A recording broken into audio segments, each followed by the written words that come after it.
This is not the story of a girl who saved a monster. This is the story of a girl who made sure the monster never ruled again.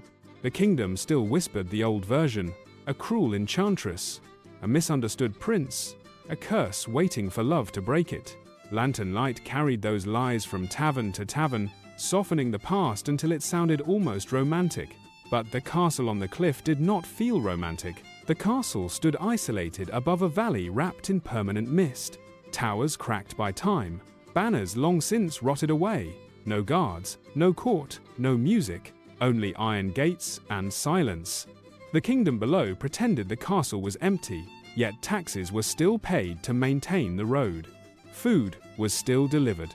Someone always made sure the beast remained alive. That someone was Beauty. Beauty did not arrive at the castle by accident. Beauty volunteered. When Beauty first crossed the bridge of black stone, rain lashed against the cliffs and thunder rolled over the valley like distant drums. The doors opened slowly from the inside, as if the castle itself breathed in. The beast waited in the great hall. The beast was massive, fur dark and thick, claws curved like forged steel. Horns framed a face that was neither fully animal nor fully human.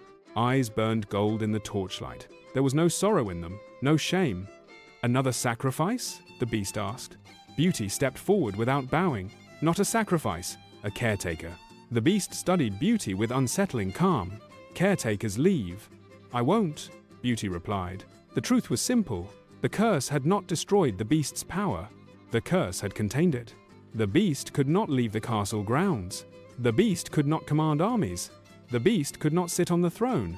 Years ago, before fur and claws, the beast had been King Alaric. King Alaric had promised strength, order, glory. And for a time, King Alaric delivered. Roads were built. Borders expanded.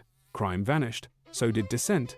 Villages that questioned taxation burned in the name of stability. Advisors who hesitated were executed for treason. War was declared not for defense, but for dominance.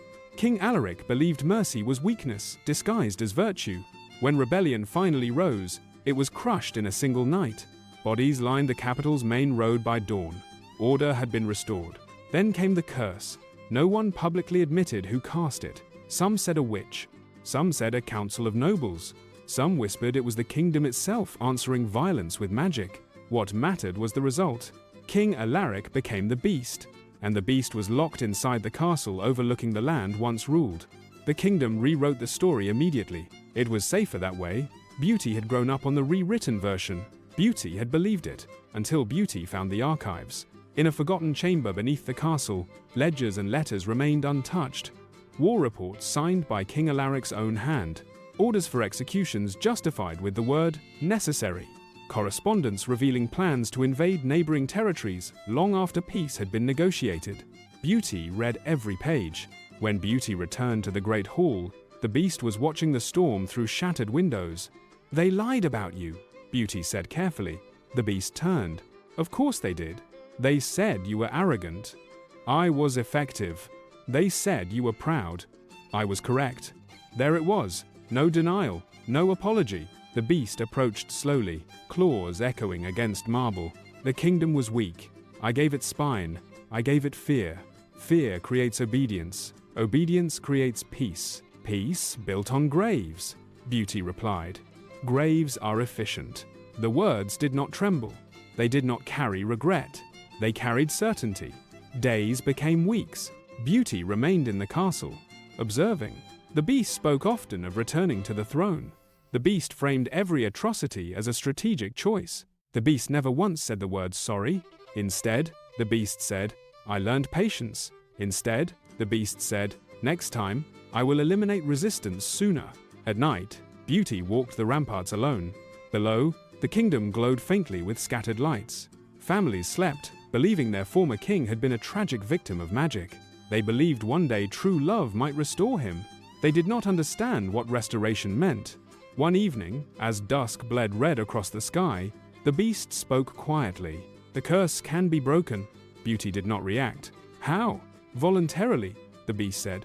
"The enchantment binds me because I resist nothing. If someone who believes in my humanity offers forgiveness freely, the spell collapses." The beast stepped closer, lowering massive head. You have read my past. You know my strength.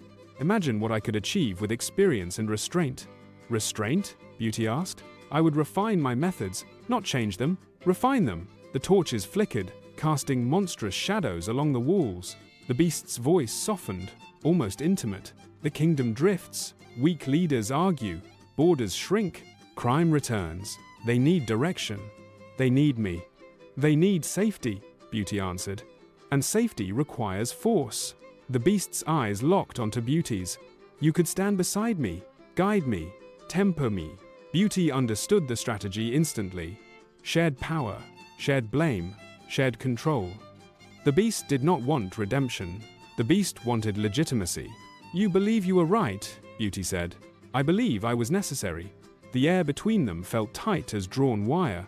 Beauty imagined the curse breaking, the fur vanishing, the claws retracting, the throne reclaimed, crowds cheering the miraculous return of their wronged king. And then, slowly, the machinery of fear grinding back to life. This time, smarter. This time, prepared. You don't regret it, Beauty said quietly. Regret is indulgence, the beast replied. History is written by survivors. And what about those who didn't survive? They served the future. There it was again. No crack in the armor. Beauty made a decision that night. The next morning, Beauty descended to the lowest chamber of the castle, where the heart of the curse pulsed faintly in a ring of ancient runes carved into the stone floor. The magic was not dramatic. No swirling lights, just a steady hum like distant thunder. The beast followed. You found it, the beast said, satisfaction flickering across golden eyes. Good. End this. Beauty stepped inside the circle. The runes glowed softly beneath boots. I will, Beauty said. The beast lowered head, expecting gratitude, expecting triumph. Beauty closed eyes and spoke the words carved into the stone. Words not of release, but of binding. The glow intensified. The beast recoiled. What are you doing? Clarifying the terms, Beauty answered. The magic shifted, threads of light tightening like chains around the beast's form. The floor trembled. You said it was voluntary, Beauty continued. It is. I choose for it to remain. The beast roared, not in pain, but in fury. You would deny the kingdom its rightful ruler. I would deny the kingdom another war. The runes flared brighter. The castle groaned as if adjusting to a new weight. You think they will thank you? The beast demanded. They will never know. The beast lunged toward the edge of the circle but stopped short, as if striking invisible glass. The curse reformed, thicker, deeper, anchoring the beast to stone and shadow. You cannot hold me forever, the beast said through clenched teeth.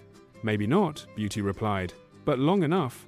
The glow faded to a steady pulse once more. The chains were unseen again, but stronger than before.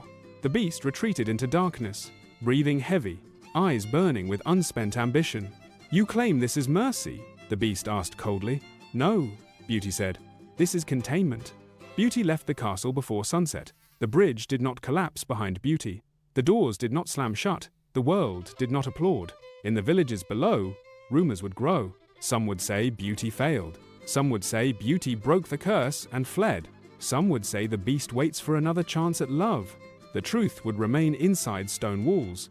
Beauty walked back into the kingdom carrying silence like a shield. No glory, no confession, only certainty. The people would continue telling the gentler story. They would teach children that monsters can be saved with affection. They would dream of transformations and happy endings. They would never know that sometimes the bravest act is not breaking a curse. Sometimes the bravest act is keeping it intact. Not every monster wants redemption. Not every transformation is progress. And sometimes love is not about setting something free. Sometimes love is about making sure it never rules again.